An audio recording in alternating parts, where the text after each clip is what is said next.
ভাঙা থানা উপজেলা পরিষদে হামলা, ভাঙচুর, অফিসার্স ক্লাবে অগ্নিসংযোগ।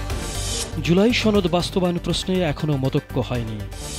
ধর্মভিত্তিক কয়েকটি দলের সাথে জামায়াতের যুগপৎ কর্মসূচি। 18 সেপ্টেম্বর ঢাকায় বিক্ষোভ। স্বৈরাচারের পতন ঘটিয়েছি, এখন কার্যকর গণতান্ত্রিক রাষ্ট্র গড়তে ঝাঁপিয়ে পড়তে হবে, বলেছেন মির্জা ফখরুল ইসলাম আলমগীর। ইসিতে পৌঁছাচ্ছে গালা, সিলসহ বিভিন্ন নির্বাচনী সরঞ্জাম। তরুণরা সক্রিয় থাকলে দেশের কোনো সমস্যা অমীমাংসিত থাকবে না, বলেছেন প্রধান উপদেষ্টা।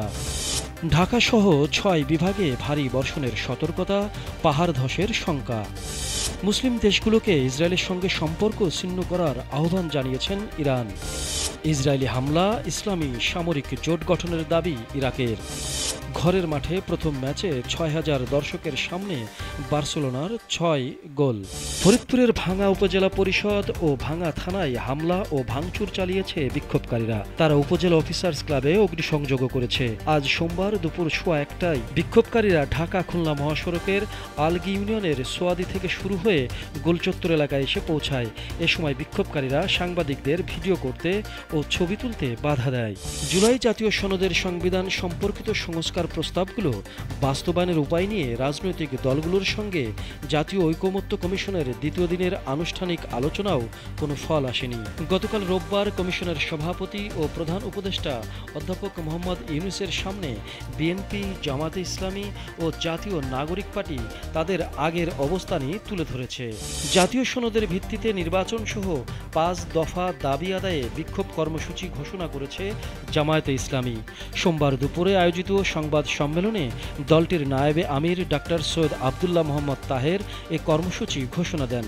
তিনি বলেন, আগামী 18 সেপ্টেম্বর ঢাকায়, 19 সেপ্টেম্বর বিভাগীয় শহর ও 26 সেপ্টেম্বর সারা দেশে বিক্ষোভ মিছিলের কর্মসূচি পালন করা হবে। বিএনপির মহাসচিব মির্জা ফখরুল ইসলাম আলমগীর বলেছেন, আমরা দুঃসময় কাটিয়ে উঠে স্বৈরাচারের পতন ঘটিয়েছি। এখন কার্যকর গণতান্ত্রিক রাষ্ট্র গড়ে তোলার সার্বিক প্রচেষ্টায় আমাদের ঝাঁপিয়ে পড়তে হবে। 15 সেপ্টেম্বর আন্তর্জাতিক গণতন্ত্র দিবস উপলক্ষে বিএনপির মহাসচিব মির্জা ফখরুল এক বাণীতে কথা বলেছেন।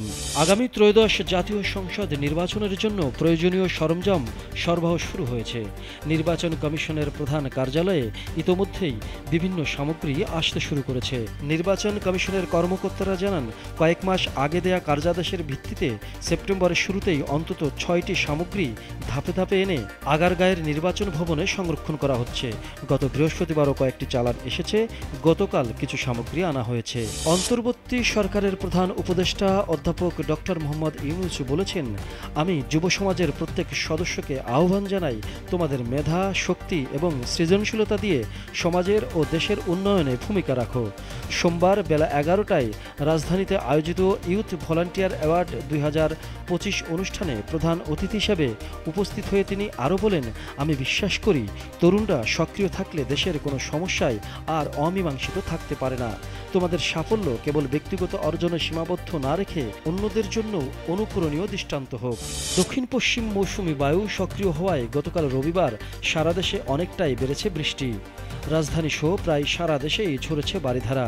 ভারী থেকে অতি ভারী বৃষ্টিও হয়েছে দেশের বেশ কিছু অঞ্চলে। এমন পরিস্থিতিতে আগামী বুধবার সকাল পর্যন্ত ঢাকা সহ দেশের 6 বিভাগের জন্য ভারী বর্ষণের সতর্কতা জারি করা হয়েছে।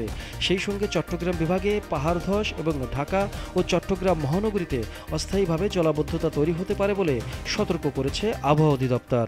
মুসলিম দেশগুলোকে ইসরায়েলের সঙ্গে সম্পর্ক ছিন্ন করার আহ্বান জানিয়েছে ইরানের প্রেসিডেন্ট মাসুদ পেজেশকিয়ান। কাতারে হামাস সদস্যদের উপর ইসরায়েলি হামলার প্রতিক্রিয়ায় সোমবার দোহা শীর্ষ সম্মেলনের উদ্দেশ্যে উড়াল দেওয়ার আগে তিনি এই আহ্বান জানান।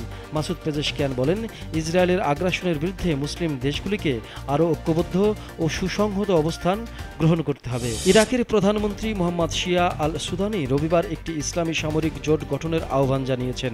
তিনি বলেছেন, গাজা ও কাতারে সাম্প্রতিক ইসরায়েলি কর্মকাণ্ড একটি যৌথ প্রতিক্রিয়ার দাবি রাখে। কাতারের আল জাজিরা চ্যানেলকে দেয়া এক সাক্ষাৎকারে তিনি বলেন, মুসলিম দেশগুলো কেন নিজেদের রক্ষার জন্য একটি যৌথ নিরাপত্তা বাহিনী গঠন করতে পারবে না তার কোনো কারণ নেই।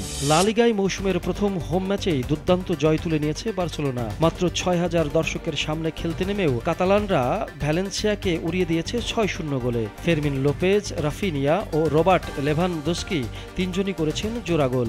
এই জয়ে ১০ পয়েন্ট নিয়ে পয়েন্ট টেবিলের দ্বিতীয় স্থানে উঠে এসেছে বার্সেলোনা। শীর্ষে থাকা রিয়াল মাদ্রিদের থেকে তারা ২ পয়েন্ট পিছিয়ে।